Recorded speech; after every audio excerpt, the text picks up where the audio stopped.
लोग यहाँ बहुत तेजी से आ रहे हैं। हम लोग गंगा तक नहीं पहुँच पाएंगे। भगवान, कुछ कीजिए। इतने नन्हे बालक कैसे इस राक्षसी का सामना करेंगे? हमारे पास और कोई उपाय नहीं है।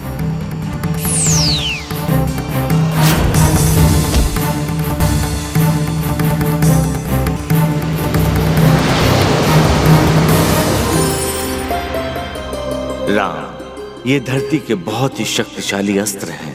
आज से ये अस्त्र तुम्हारे अधीन हुए। ये समाचार राक्षसों के राजा रावण तक भी पहुंचा और उसने क्रोधित होकर सुबाहु और मारीच को राम और लक्ष्मण का अंत करने को कहा। कुछ ही दिनों में राजकुमार ऋषि विश्वामित्र के आश्रम पहुंचे। स्वागत है राजकुमार। आप सब हमारे लिए बहुत शुभ समाचार लाए हैं। आपका हम पर ही नहीं, आसपास के गांव वालों पर भी बहुत बड़ा उपकार है। ये तो हमारा कर्तव्य था। कल हमारे आश्रम में एक महायज्ञ होने जा रहा है, जिसमें कई ऋषि मुनि भाग लेंगे।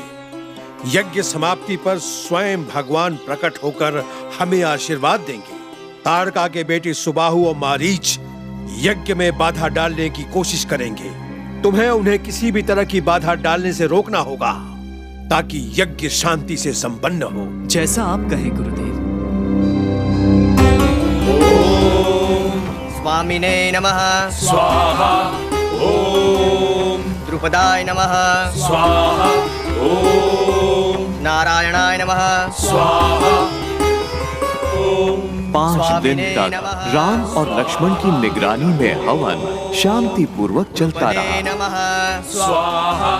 ओम नारायणाय नमः। देखा देखा देखा देखा हमारे राम और लक्ष्मण इतने बलवान हैं। उनके रहते वो दुष्ट राक्षस यहाँ भटक भी नहीं सकते। वो आसमान में काला सा क्या है?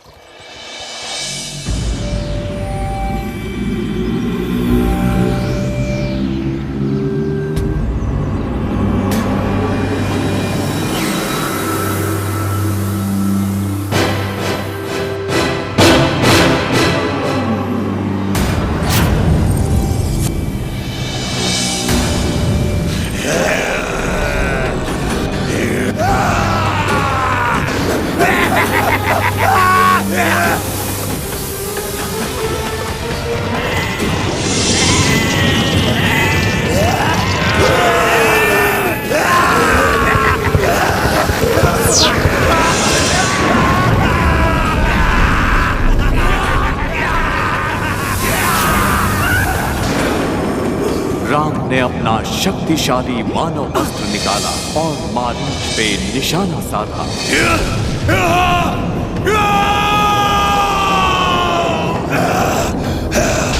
हे मानव, तूने मेरी माँ को मार दिया और अब मेरे भाई को मार डाला। मैं तेरा अंत कर दूंगा। मैं तुझे, आश्रम वासियों को और किसी को जीवित नहीं छोड़ूंगा।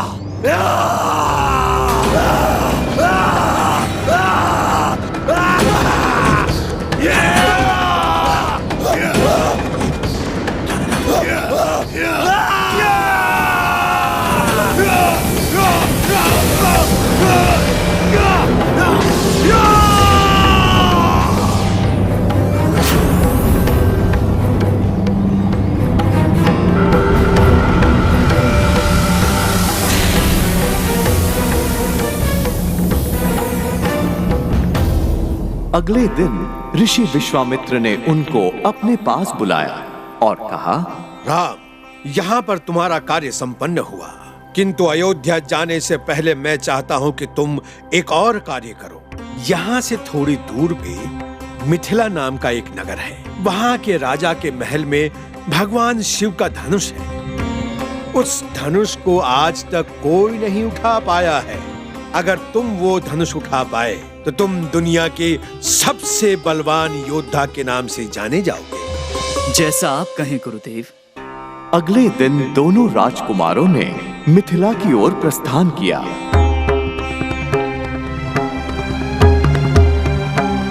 दो दिन बाद तीनों मिथिला नगरी पहुंचे। पूरा नगर सजा हुआ था और सड़कों में बहुत भीड़ थी। सुनो पुत्र, नगर इस प्रकार क्यों सजा है और यहाँ इतनी भीड़ क्यों है? क्योंकि कल राजा जनक की पुत्री का स्वयंवर होने जा रहा है। पूरे विश्व से कई राजकुमार यहाँ आए हैं। जो भी शिव का धनुष उठाने में समर्थ होगा, राजा जनक उसी से अपनी पुत्री का विवाह करेंगे। राजा जनक के महल पहुंचे। वहां पर स्वयंवर के लिए कई राज्यों के राजकुमार एकत्रित थे। आज यहाँ कई देशों के राजकुमार एकत्रित हुए हैं, लेकिन इनमें से सिर्फ एक राजकुमार को कुमारी सीता से विवाह का सौभाग्य प्राप्त होगा। जो भी राजकुमार इस धनुष्य को उठाकर उस पर कमान कसेगा, वही कुमारी सीता से विवाह के योग्य होगा। सबसे पहले उज्जैन के राजकुमार कुमार हर्ष यहाँ पधारेंगे।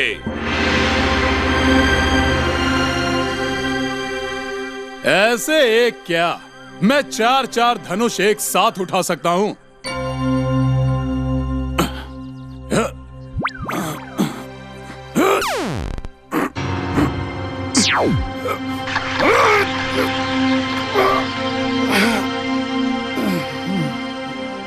अब बारी है लंकापति रावण की। वे इस धरती के सबसे शक्तिशाली राजाओं में से हैं।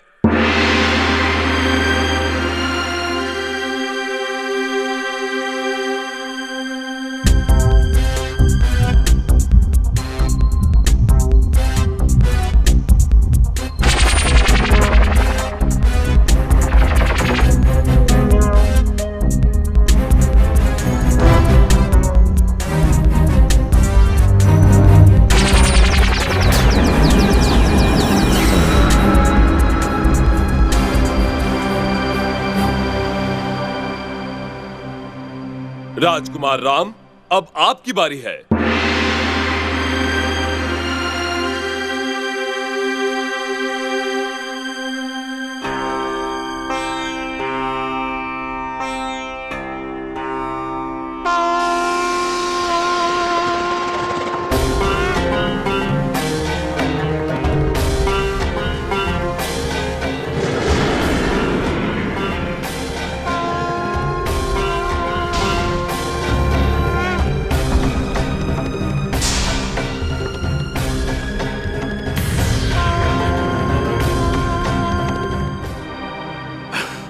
ये कौन मनुष्य है जिसने ये असाधारण काम कर दिखाया? मुझे प्रसन्नता है कि तुम जैसे वीर और सुयोग्य राजकुमार ने ये कार्य किया। बेटी सीता, अब तुम ये हार राम के गले में डाल सकती हो।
कार्टून्स देखने के लिए धन्यवाद। नए एपिसोड्स देखने के लिए लाइक, शेयर और सब्सक्राइब कीजिए।